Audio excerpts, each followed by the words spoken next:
Hi guys, well Nvidia has just lifted the lid on the review embargo and availability on the GTX 1050.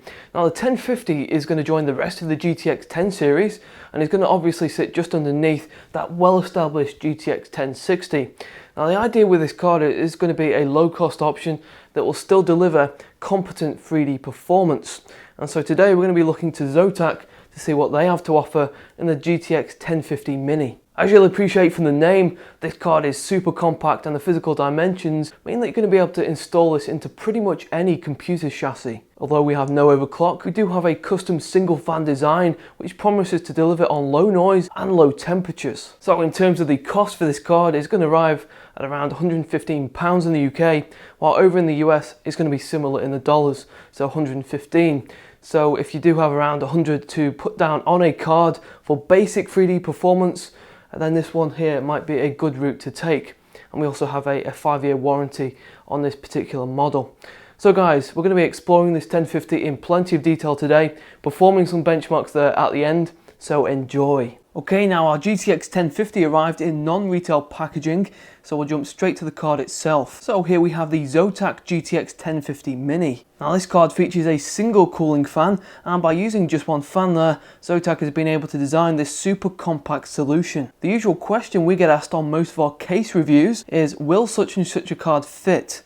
Well, this card is likely to fit inside most, if not all, computer cases. So if you are building a condensed rig, which is tight on space, perhaps using the Mini ITX form factor, then this card will be the ideal candidate. And later on, we'll take a look at the PCB and take off that cooler. But essentially what we have is quite a basic plastic shroud, which still adds in a bit of style. Here we have the card next to its bigger brother, the GTX 1060 Founders Edition, and this should give you a bit of an idea of how tiny this card really is. So let's just do a quick measurement now, as this will help you to understand the physical dimensions. So for the length, Mini is around about 145mm. For the width, you're looking at 100mm, and then the height is 37mm. So this is still a dual slot card because of the height of that cooler, but it is nice and compact and easy to fit inside the computer chassis. Now this card bears no overclock, and so the figures are at the stock setting. So the base clock is set at 1354 and that boosts to 1455 MHz, and the memory clock operates at 17,008 MHz. So those are the stock settings, but in the full review over on Vortez.net we'll be doing the overclocking for this card, so go check that out if you want to know how far you can push this card. Other things to note is that this card does come with 2GB of GDDR5, it is PCI Express 3.0 compliant, DirectX 12 ready, and supports OpenGL 4.5,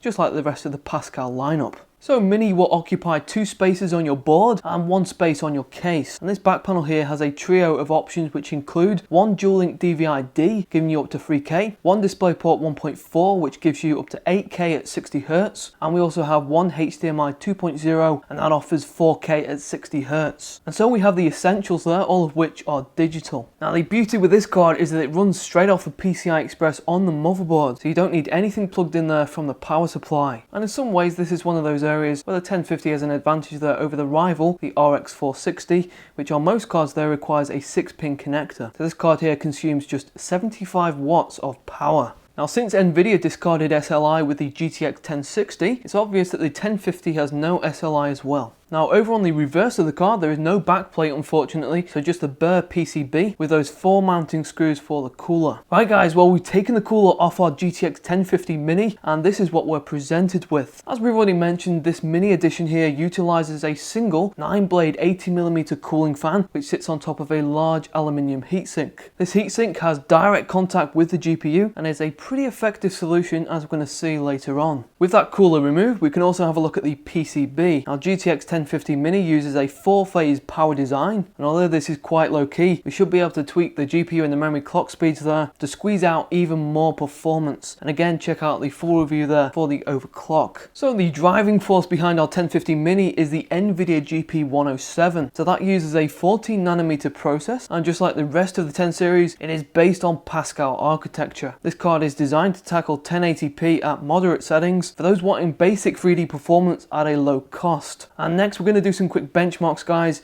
with our card to give you guys a bit of an idea of how this card performs against the RX 460. And for the purpose of comparison, we will be using the XFX RX 460 double dissipation. So for the games, we're going to be using Battlefield 1, The Witcher 3, Gears of War 4 and Doom. And for each of these games, we're going to stick with 1080p for the resolution and we'll use high for the detail preset. Now for other benchmarks and 1440p, please head over to the full review. And while we do check out these games, guys, we're going to have GPU-Z running in the background there just to pick up on the max GPU temperature. So we'll jump out of our last game for that and to have a listen to that cooling fan under load. So let's begin.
Okay, and this is how loud our card is when it's fully loaded.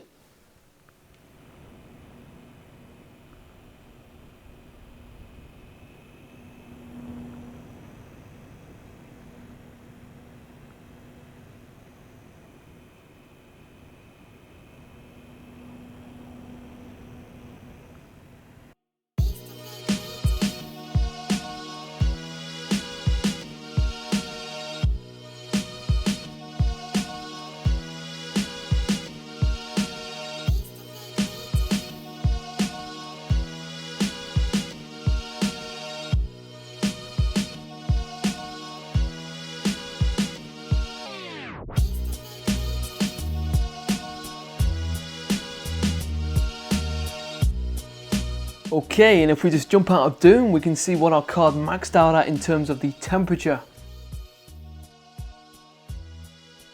So guys, that is the GTX 1050 Mini. So while Nvidia is the mid to high end completely catered for in terms of the GTX 10 series, the only real gap to fill was the entry level, which they've now done with this 1050 today.